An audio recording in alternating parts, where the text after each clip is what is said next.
15 मार्च पाप मोचनी एकादशी तिथि। 15 मार्च को है एकादशी का। पारण का टाइम है 5 बज के सोमवार दूसरा दिन 5 बज के 51 मिनट का बाद 7 बज के 59 मतलब 8 बज के 1 मिनट पहले ये एकादशी पारण का करना पड़ेगा। एकादशी पारण तो सही से टाइम से नहीं करेंगे तो एकादशी को कुछ फल नहीं मिलेगा, तो एकादशी करने का फायदा भी नहीं है। इसलिए एकादशी ये टाइम से पारण वगैरह करना पड़ेगा। ये सब पूरा सुनिए। एकादशी तिथि बहुत महत्वपूर्ण है। सुनने से ही 100 गोदान का फल प्राप्ति होता है। एकादशी कथा सुनने से 100 गोदान का फल प्राप्ति होता है। इसलिए करने तो और क्या फायदा होगा, तो इसलिए पूराटा सुनिए हम लोग, बहुत अच्छा होगा। जीवन अपन अंधेरा में है, अपन को जीवन में आलो प्रवेश होगा। आलो प्रवेश जब होगा तो अंधेरा नहीं रहेगा। जिसके पास आलो आते हैं वो अंधेरा टिक नहीं पाते। भगवान श्री कृष्ण युधिष्ठिर महाराज युधिष्ठिर श्री कृष्ण के बोलिए सब समय भगवान श्री कृष्ण को युधिष्ठिर महाराज प्रश्न किया था, हे प्रभु ये चैत्र मासेर कृष्ण पक्षा एकादशीर नाम क्या है? तो भगवान कृष्ण यही उत्तर दे रहा है। और कृष्ण क्या बोल रहे हैं?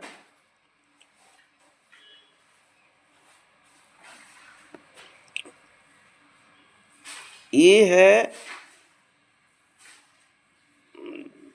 धर्मराज युधिष्ठिर अपनी धर्म विषय प्रश्न करियाছেন। कृष्ण बोल रहे हैं ये एकादशी सर्व सुखदायिनी।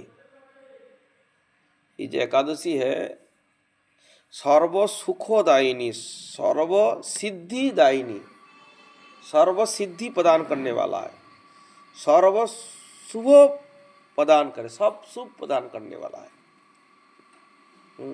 एवं सर्व पाप विनाशकारी, इसलिए इसको नाम है पाप मोचनी एकादशी।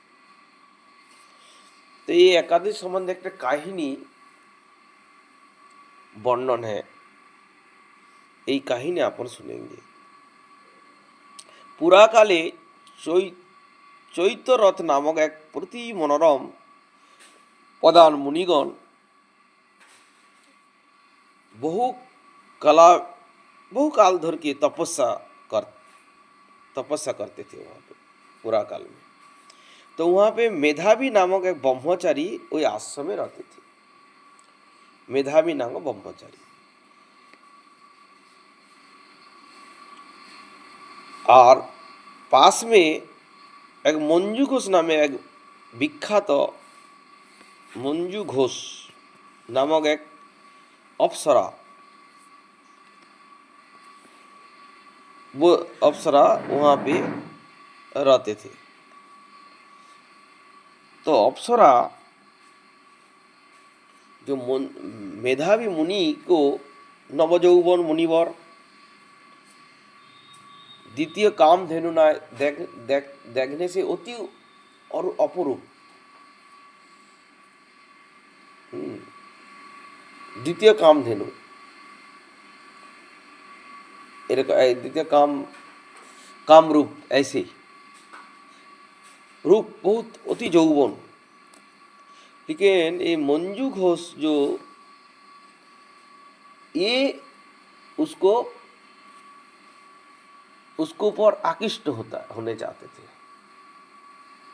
तो मुनिवर तो आश्रम को पास ही वो रुक नहीं पाते थे, तो दूर में भगवान को ढंगी बने कुछ कीर्तन वगैरह ऐसे करते थे, और कभी कभी अच्छा अच्छा साज गुज के वो आ जाते आश्रम में। तो मुनिवर को पटाने लगते थे। कौन सा मुनि? मेधावी मुनि। एक दिन ऐसे मेधावी मुनि को जाल में फंसा लिया। और आप जानते हो लड़की लोग जाल को किसी को फंसाने का ज़्यादा उसको टाइम नहीं आते, कोई भी चक्कर में उसको फंसा लेता है। इसलिए ये भी बहुत सावधान से रहना साधक का ऊपर होना पड़ते हैं। तो जैसे मुनिवर उसको चक्कर में फंस गया, इसलिए ऐसे उसको बाद देखो 55 वर्ष 9 मास 7 दिन उसको साथ अतिवाहित है। एकादशी का वीडियो अपलोड कर रहा हूँ रोजी। मंजू घोष का साथ अप्सरा। तो एक दिन मंजू घोष कहती है, देखो बहुत दिन आपको साथ में रहा, मेरा काल एकादशी में सहस्त्र गोदान का फल है। तो फिर लिख मुनिवर दिया। कहते रुको, अभी मेरा सर्व पाप संध्या विनाशिनी, का समापन करने दो। सर्व पाप विनाशिनी, जितने उसको पाप के बात काल किया। सारे पाप चला जाएगा तेरा। लेकिन मुनिवर का और और भी पूर्व पहले भी आशा किया ना थी। जो जन्म का, वो भी चला जाएगा। तखन हाँ, एक दिन जो में मंजू करो तो घोष सही। अप्सरा कहती है, देखो और 100 गोदान का जितना फल आप मिलेगा ना वो तो भी मिलने इतना वाला। दिन हमारे पास 55 9 मास 7 दिन आप मेरा को मेरा पास रुका है, मेरा से सहवास किया है आपने। अरे लेकिन आप कितना संध्या निकाल दिया है। तो ये बात को श्रवण से मुनिवर तो थोड़ा सा भगवान का तो भक्ति है अंदर में, तो सोचने लगा ठीक है, ये तो बहुत मैंने पाप किया। तो वो मंजू घोष को अभिशाप दे दिया, तो तेरा वजह से मेरा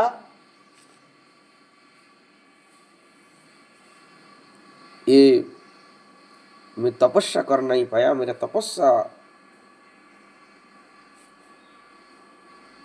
तपस्या मेरा भंग हो गया। तू मेरा को इतना दिन ऐसे करके रखा है, तो इसलिए उसको मैं तुमको अभिशाप देता हूँ, तो पिशाची जोनी प्राप्ति हो जा।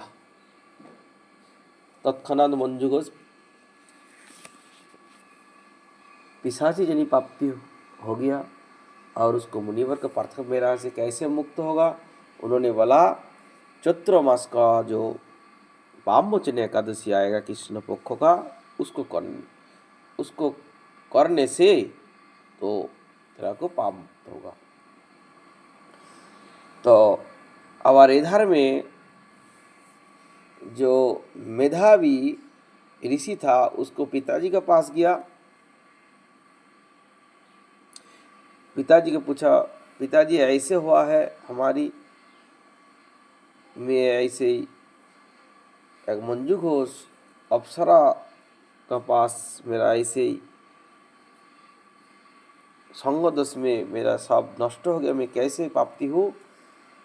तो पिताजी तातो पिताजी उपदेश दिया उसको भी, जब वही चैत्र मास को पापमोचनी एकादशी करने से तुमको ये प्राप्ति नष्ट हो जाएगा, तो का पाप मुक्त हो जाओगे। तो इसलिए दोनों ही एकादशी करके पाप मुक्त होके मंजू घोष उसको रूप धारण करके पिशाचिनी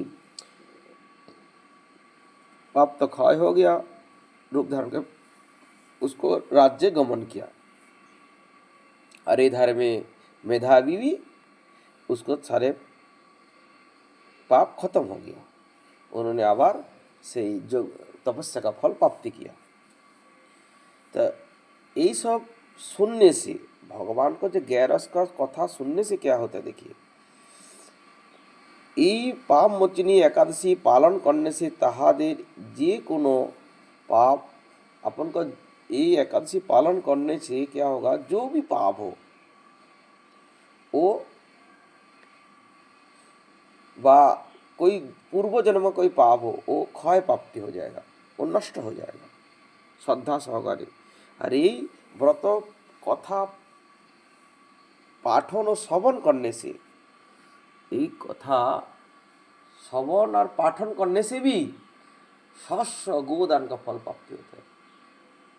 शस्य गोदान, आप जानते हैं गोदान करने से क्या है, गोदान का बड़ी महत्व है। तो इस 100 गोदान का फल प्राप्ति होगा आपको, खाली श्रवण करने से एवं पाठन करने से। इसलिए सबको मैं अनुरोध करूँगा, सबको जीवन कल्याणमय हो, सब 11 का चालू करिए।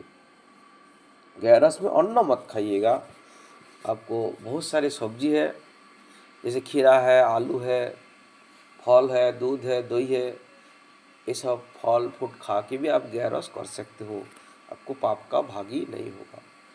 आप पहले में ही बताया 11 नहीं करेंगे तो चंद्र सूर्य जितना दिन रहेगा इतना दिन नरक में जाना पड़ेगा आपको। वो नरक बहुत भयानक है, उसमें बहुत केंकड़ा बिछा है, बहुत सारी चीज़ आपको काटेगा।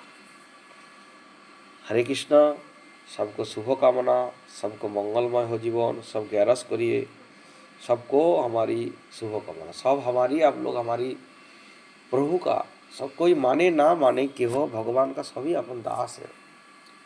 भगवान हमारी पिता है, ये जगत के यही रूप दर्शन करिए, सब एक ही भाई है हमारी। यहाँ पे अपन कोई लड़ाई झगड़ा करने नहीं आया, ये मनुष्य जन्म को यहाँ पे सफल करने के लिए आया। जो बुद्धिमान व्यक्ति है मनुष्य जन्म में कैसे सफल होगी उसका चिंता करना हमारे पक्षे अनिवार्य है।